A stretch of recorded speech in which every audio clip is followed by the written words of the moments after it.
Narito tayo ngayon upang matunghayan ang nakakakilig, napaka-sweet at talaga namang nagtitrending na istorya ni Kuya Arjon at ni Ate Angelica. Sa pagpapatuloy ng ating istorya ay pumunta muli si Kuya Arjon sa bahay nila Ate Angelica sapagkat namimiss niya na nga ang dalaga. Noong araw naman na yon ay wala na ring pasok sa Ate Angelica at tutulong na lamang siya sa kanyang papa sa paggawa ng kanilang mga kakanin na ibinibenta nila. Nandun naman si Kuya Arjon upang tulungan si Ate Angelica sa mga gawain niya at talagang pinapakita niya kay Ate Angelica na deserve siya na maging manliligaw at maging boyfriend ni Ate Angelica sa hinaharap. Talagang kahit nahihirapan nga si Kuya Arjon sa mga pinapagawa, ay ginagawa niya pa rin ang best na gawin ito. Sabi mo kanina. O, dali. Ikaw magwalis. Kaya mo yan. Ayusin mo pagwalis mo, ha. Magliligaw lang, alinis pa. Para ka naman babae magwalis. Oo. Hindi ka man marunong. Marunong nga ako magwalis, no? Parang hindi naman nadadala yung yung kalat. Ano ba yan? Oo. Marunong ako magwalis. Ganyan ka magwalis sa inyo? Hindi kasi, kita mo naman, walis ting-ting. Oh, no! Ako na nga, nahihirapan ako sa'yo. Ako na. Ako na nga! Ako na. Ako na nga! Ako na. Ako na! Ako na. Ako na. Kisang kita. Subukan mo, bugtin sa Joke lang. Hello. Alam mo. Alam mo, lalaki daw ito nag-a-adjust. Kasi pang babae yan eh, kaya dapat ako babae. Parang ako naman yung niwawalis mo, hindi naman yung kalat. Sorry. Alis nga ako bawalis. Sorry ka. Kasi, walang dastan eh. Ay, matulong, di naman inaayos. Maraming ang ginawa si Kuya Arjon para kay Ate Angelica. Una ay nagwalis siya nang sa ganun ay hindi na mahirapan si Ate Angelica at ngayon naman ay tumutulong siya sa paghuhugas at sa pagbabalat ng mga ginagawa nila Ate Angelica. Talagang kahit nahihirapan si Kuya Arjon ay tinutulungan niya pa rin ang dalaga para mapasaya ito. Hindi kasi ako makaupo. Yung buto? Oo. Oh, nagalatok. Oo, nagalatok. Nagalatok yung ko, saan nautot ako. Nautot. Ay, tayo yung sapatos ko. Nanutot ka sa harap. Tayo yung sapatos ko. Ay, wow! Sapatos mo talagang inaalala mo.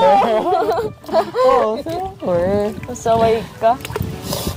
Nakagulan na. Ito, sarap kainin. Nakain nga ng kanggos eh. Silaw? Sige nga, kain. Sige, tata, oh. Gawa talaga sila tatay. Wait lang, asustin daw ako. Baka masugatan pa kamay mo. Matalas yung iraidan. Ha? Matalas. Isa lang. May ano. Hay nako, ayos lang yan. Ayos lang kahit ng sugatan. At least, hindi naman sugatan yung uso ko. Oo. Hindi mo ata dito kumain na naman ulit. Kala mo. Saway ka. Uy, may erase yung kamay mo. Ow! Saway ka. Pag na-erase yung kamay mo, yung ko Hindi naman kasi ganyan eh. Ganito oh.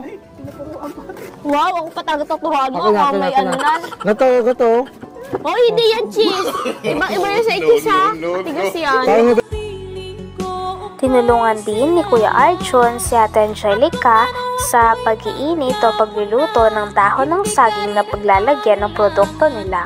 Si Kuya Arjon nga ang tagabigay ng mga dahon ng saging at natatawa naman sa kanya si Ate Angelica sapagkat takot na takot kasi si Kuya Arjon sa apoy. Pagkatapos naman nito ay si Ate Angelica din ang naglalagay ng kakanin at nagbabalot sa dahon ng saging. Kaya kitang-kita natin kung gaano talaga kasipag si Ate Angelica sapagkat kahit walang pasok ay tumutulong siya sa mga magulang niya. Dali-dali taga-abot ng dahon ha. Gusto ko yung ikaw nag-live dito para matuto ka. Ay nako, wag na. Bakit? Masakit yan eh. Masusunog ka? Oo. Masusunog ako sa agandahan mo. Maganda baga yan. Bola lang yan. Diskarte lang meron ako. Diskarte. Pero agandahan wala. Oh, sige namin ko naman. Meron kang agandahang na itatago no, sa aloohan. Tama. Mas maganda yung mukha mo kasi sa kalooban. Ay, naku. Mas matimbang yung kalooban ko sa ganda. Hugas na tayo? O, tara. Ano? Ba't di ba naman yung kakakapitan mo hindi hugasan? Kaya nga, mahulog ka. Hindi ako mahulog. Mahulog ka sa akin.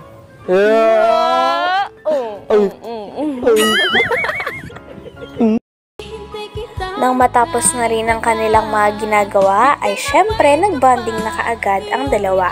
Lumabas silang dalawa at si Kuya Arjun naman ay kinakantahan din si Ate Angelica.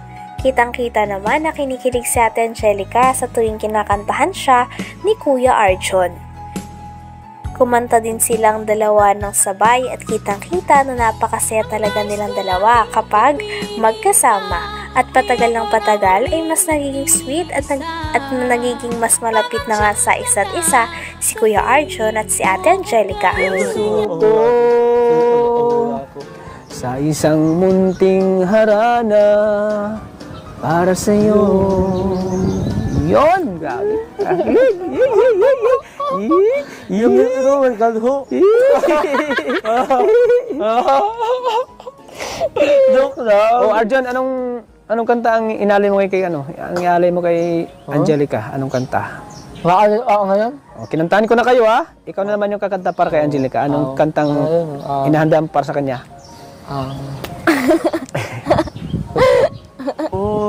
Hahayaan na lang silang makandalaan namang ligaw sa'yo.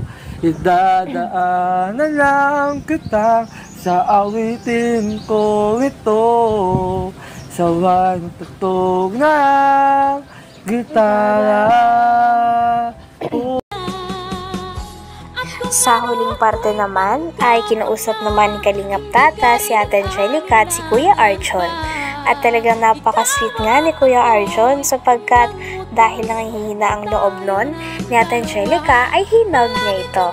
Napakadaming fans nga ang kinikilig sapagkat alam na alam ni Kuya Arjun kung paano patahanin at i-comfort si Ate Angelica. Umiyak nga nun si Ate Angelica sapagkat bumubuhos ang mga tulong sa kanya at mga biyaya. Marami kasi nagsusponsor at mas maraming mga tao ang nagbibigay sa kanya ng mga pinansyal na suporta sapagkat kitang-kita nila na deserving talaga si Ate Angelica.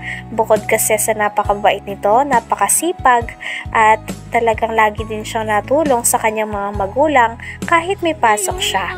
Kaya makikita din natin na deserve talaga ni Ate Angelica ang lahat ng ito. Doon kay mama mo. At na ano siya, na antig ang kanyang puso at naawa talaga si Angelica. Lalo na sa mama mo at siyempre sa pag-aaral mo at nakitaan niya na talagang nagsumikap ka at napakasipag mo. Talagang ang pagsasakripisyo mo ay para sa pamilya mo, Angelica. So ito na, Angelica. Ano, masaya ka na, Angelica? Masaya ka? Yan. Ano mo? Ayakap ka sa akin. Yakapin mo, Angelica. Ikutod mo konti. Yan, yakapin mo yan. Wag mo. Pinipisan niyo yung utak ko. Sabi ko yakap lang, wag mong sakalin. Sorry. Sinasakal mo eh. Sorry.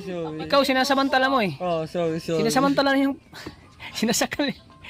Ano lang, parang yung lambing lang na parang kapatid, hindi yung sasakalin mo na. Sorry. Sinakal mo na eh. Halos sinakahinga si Angelica. Ayan, Angelica, may nag-abot po ng tulong sa'yo. Galing po sa taga-ibang bansa. Ayan, galing po kay Sir Jun. Baka kayo matayin.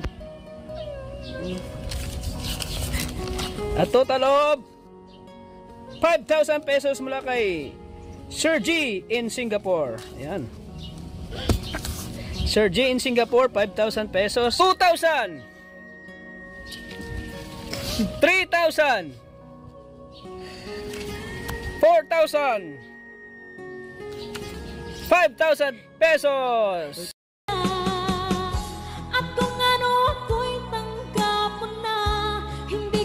Hanggang dito na lamang muna ang ating nakakakilig, napaka-sweet at talaga namang nagtitrending na love story ni Kuya Arjun at ni Ate Angelica.